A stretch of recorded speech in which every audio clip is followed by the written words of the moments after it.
Hey everybody, it's Philly Ocean from Yächtley Crëw. May the Yacht Rock be with you. Howdy. Billy Ocean, how are you, mate? I'm good, mate. How are you? Good, you have the greatest name of all time, the end. I appreciate that. That's a great way to start an interview. Only because I saw Billy Ocean once and it was one of the most happy experiences of my life. And when I saw your name was Philly Ocean, I'm like, how can it get any better? I appreciate that. No worries, mate. Hey, welcome to May the Rock be with you. Welcome to Australia very shortly. We are so excited to be coming Really to cool. Australia. It's going to be an amazing show, a week of shows. I think we have five on the calendar. I'm not sure all of them have been announced. There might be one more that has yet to be officially announced, but there will be five there, and it's just going to be amazing. I haven't been to Australia since I think 2004, and I was there for 2 weeks, and it was absolutely incredible. I love that country. I'm so excited to be back.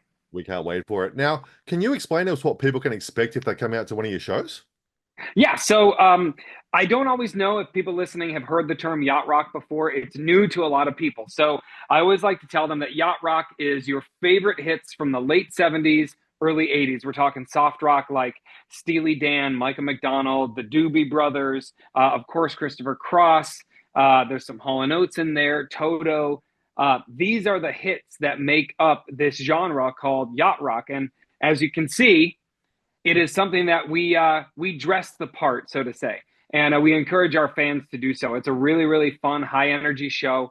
People come out dressed like yacht captains. They wear their captain's hats or their sailor outfits, and it's just a blast. I couldn't find my hat this morning. Sorry about That's all right.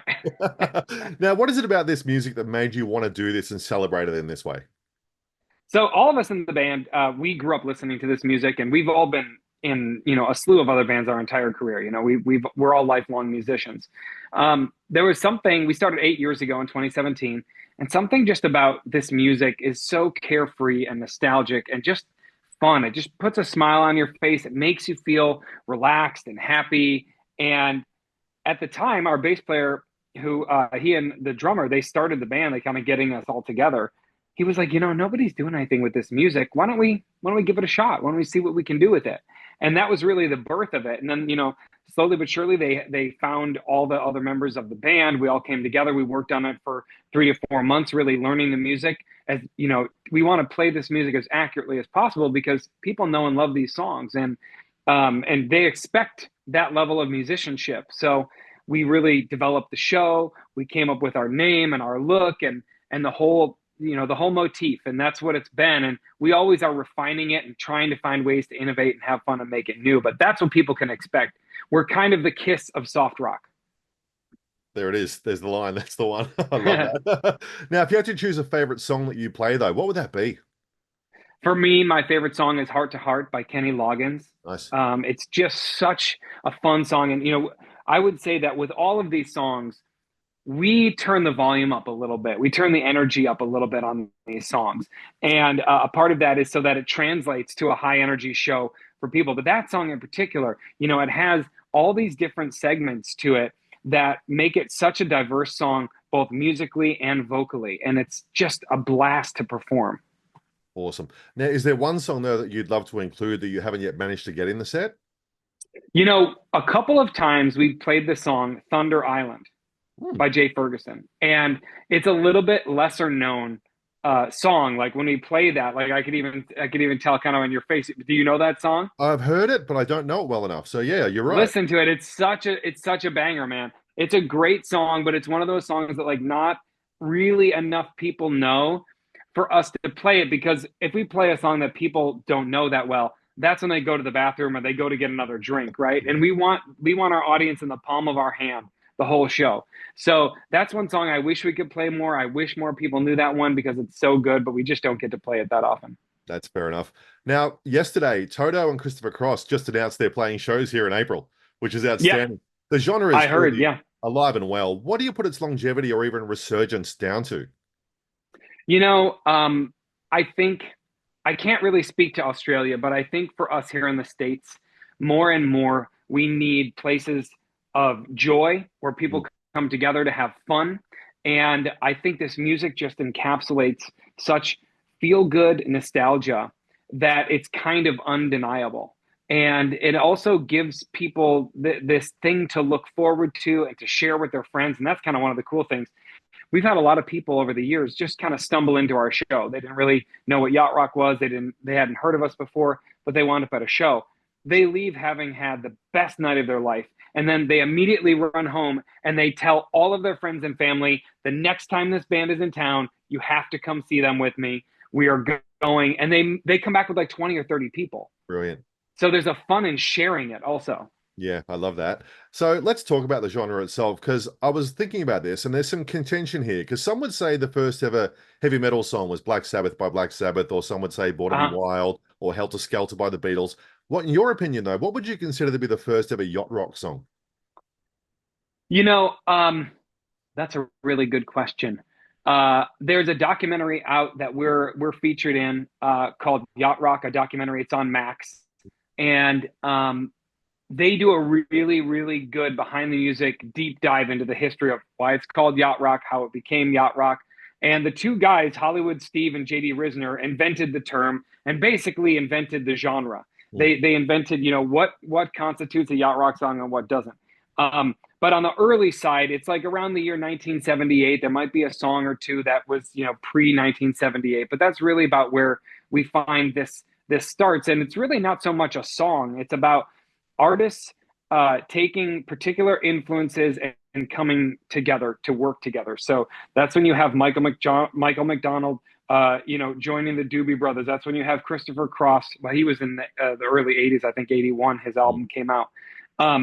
But in this like 3 to 4 year period, that's when they really started. I mean, the guys from Toto worked on over 5,000 albums. Oh, yeah. You know, so you just see this vast influence of these musicians. You see it across all these different artists. And, you know, so I wouldn't pin it on one particular song. I would really pin it on a core group of artists. And they discuss that really well in the documentary. Okay. I was actually going to ask that next, because how has the reaction to it been for you guys? I mean, I would tell you when we started this, we had no idea that we would be doing it 8 years later. We had no idea that we'd be doing an Australian tour. Yeah. You know, last summer rather, we were on a tour bus for over 2 months, going all over the United States. We're going to be doing that again at least one time this year. So just to see it, you know, get this big is the most awesome and humbling thing ever. I mean, it's just like we get to do this. It's crazy. Yeah. And all of that is because people do respond to it. People love it. People are so excited about the music and they come and they have a great time. And, you know, that's just a dream come true for us. That's awesome. That was so funny. I got the press release and I'm like, oh, this will be fun. And my friend in the States who's seen you guys a number of times, she sent it to me before I even posted it. And she's like, you have to go to this. And I'm like, I'm already going. Are you going to come? You're going to come? Can we get you to promise to come to the show? I'm going to be in Sydney. I wouldn't miss it. Okay, great. I love it. Oh man, I'm telling friends about it. We're going to come along. It's all good. Okay, beautiful. Awesome. Now, have any of the artists that you play songs of ever come and seen the band and given you feedback on you all doing this? We haven't got a lot of feedback, but we did get to play with Peter Beckett of Player. And he did Baby Come Back with us. Elliot Lurie of Looking Glass, who did Brandy. And we know people in and around that circle. So like Michael McDonald's sister is a huge Yächtley Crëw fan, and she's been to a ton of concerts. Steve Lukather from Toto, his daughter and his son both come to our shows, and Trev Lukather is a huge Yächtley Crëw fan. So, it's just it's amazing that they even know about us, that they, you know, they've kind of given us the nod, you know, for what we're doing. And, you know, who knows, hopefully one day we'll be on a tour with one of these guys. Could you imagine? That'd be amazing. Now, recording that would be amazing. We had Seize the Day, and spelt the best way possible, SEAS. Seize the Day in 2023. Has there been talk of releasing more recordings from you guys? Oh, yeah. So actually, that was in 2023, but just last month in December, we put out our first Christmas album. Sure. And you're probably over the Christmas music now, so you can bookmark that and return to it, you know, next Christmas season. But that was a really fun project. And this year, we're releasing our first full-length album, and that one's called Seize the Night, also spelled appropriately. And that's going to be a full-length album. It's going to have an original on it. We're really, really excited. We've been working on this album for a little bit over a year, and it's ready now. And we're just so stoked to get this out and give people more music. All right, let's talk about an original, because when you're singing these songs from the 70s and 80s, how do you go Mhm. about writing a song now that sounds like it's from the 70s and 80s? It's hard. Yeah. It is a difficult task because you don't want to obviously copy what what these songs are, but you need them to influence, and they have a particular style, both lyrical, melodic style, composition wise. And so we have an original on the Seize the Day album. It's called Sex on the Beach. And I think proudly we accomplished that.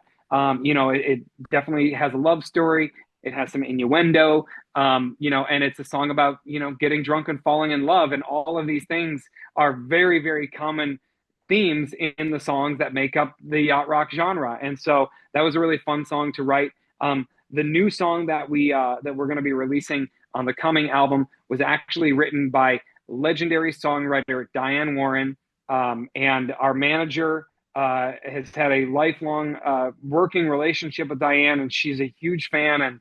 And he called her up and he said, "Hey, we're doing this album. If you have any songs that you think would work in the genre of yacht rock, that would be maybe kind of a modern take." And she goes, "I have just the one." And she sent it over. We all listened to it, and we're like, "This this is awesome."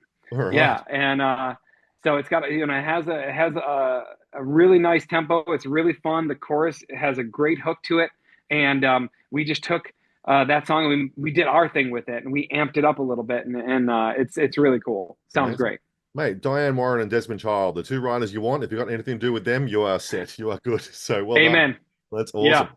Now, I know that Taylor Swift has her Swifties, but do you guys have a name for your fans? we do, and they're called croupies. Of course they are. Yeah. That's Yeah, awesome. that's a lot of fun too, because whenever we have, new people come to our shows, which in Australia, unless somebody has come over here to the States and seen us here, I'm pretty sure 100% of them are going to be, we always induct them as a groupie. The first timers, they put their hands up. All right, officially you are now groupies. And it's so much fun. And that also just helps to create this community that we have of people that love this music. They love coming to the shows and they have a great time doing I cannot wait to be a groupie. There you go. it. But so what's on your list of things to do as a band that you haven't yet had the chance to do? We just want to take this as far as we can, and we want to play this music for as many people as we can. And almost at this point, it's almost about creating a culture of Mm. good vibes and great music, and just bringing people together. I firmly believe we need more places in the world where we come together over good things, that we don't come together and fight or argue about this or that. There's so much division, and there's so much just negative stuff going on in the world.